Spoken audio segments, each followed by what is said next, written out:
Hello, people. It's me, Courtney. I'm back again, and I'm here to discuss a section of my chapter from my book, How to Survive in Babylon. And tonight, I'll talk about celebrating Western holidays. Right, so let me just start off by reading just a few sentences of this section of chapter 6. One of the key ways to survive in Babylon is to stay focused and avoid distractions that don't add value to your life.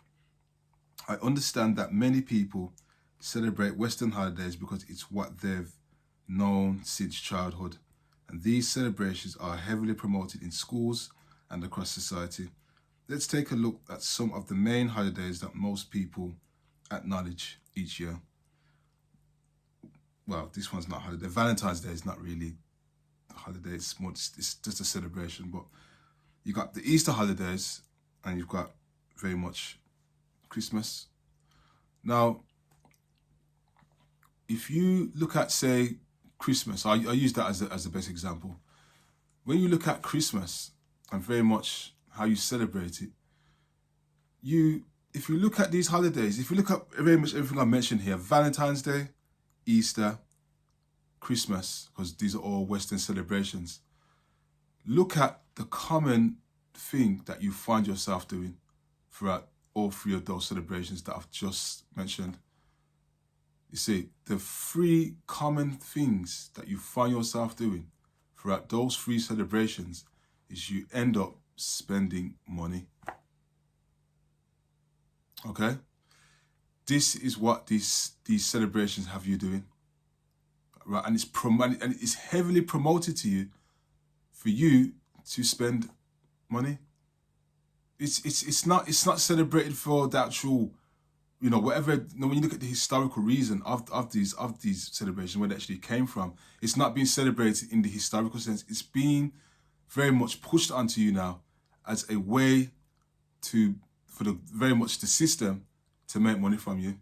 Because when you even look at it, these celebrations are very much taught in schools to children. Children learn about Christmas in school. They learn about Easter in school. Valentine's Day is more of something that, adults celebrate, and people that's in their relationships, they celebrate that, what some people do. But very much Easter and Christmas is very much even pushed throughout the schools. So if you look at the setup and how these celebrations are very much pushed onto your children from school, it's very much a programming to set them up to not just celebrate in it, not to just, to partake in it, but to spend money. This is a marketing tool that is used to get you to put your hands in your pocket, take out your hard-earned money, and spend on this celebration every single year, where the government are raking in a large income every year, and everybody does the same thing year in, year out. This time of the year, if you go to the city centre, you see lots of cars there, everybody's rushing to get presents, and this is every year. So you can only imagine how much money a year time the system makes from people buying loads of gifts, right? And this is what I call liability spending, because you're spending money on gifts for children that are, a lot of the time, a liability. Now, if you're buying something for your child at Christmas that's going to be of long-term value, that's a bit of a different, situation. That's probably the exception to the rule. But let's be honest, most people that indulge in spending money on Christmas are not buying things that are going to be of the long term. It's a liability spending. So basically the system makes money off you for all the money that you generate for them during your Christmas spending indulgence, and your pocket gets nothing back. And this is the reason why I very much brought this subject up, just to get you to be aware of the main theme of what these celebrations have you doing. Valentine's Day, Christmas, and Easter all have you spending money. Like, you have people that buy Easter eggs. Oh, I'm going to buy you Easter egg for Easter.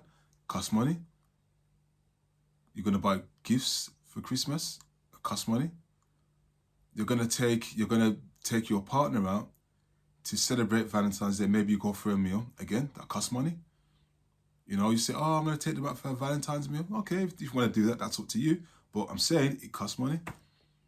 So if you're doing that every year, you're celebrating all three of those each year, right? Think about how much money is coming out of your pocket, and think about how you could save that money or use it to better invest in long-term value that's going to benefit you in the long term and not sort of, you know, hurt your pockets.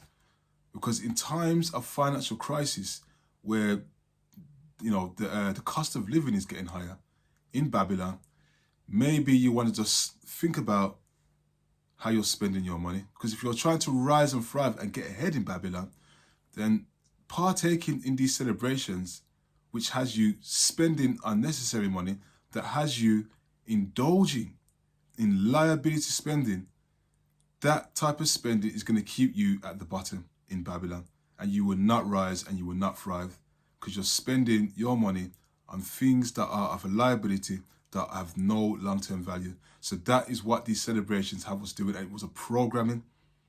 It was pushed onto us when we were young, when they very much have adverts and promote all these celebrations, or to get you to spend money out of your pocket. And then you're left with little to no money in your pocket, and the government are very much laughing their way to the bank. And then you're left complaining, saying you have no money, and then you wonder why you're struggling.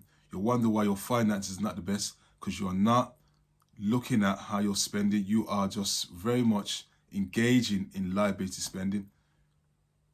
And this is why you're struggling, and you're blaming very much the cost of living and why your financial situation is the way it is. Now, I understand the cost of living is getting higher, and that does contribute to the financial struggle of most people. But if you're spending money on things that are a liability, maybe you've got to take some accountability.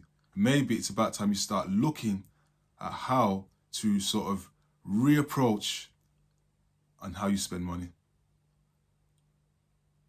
Okay, and maybe just looking at how these Western celebrations have you dipping into your pockets and spending unnecessary money that you could be using to better your life in the long term.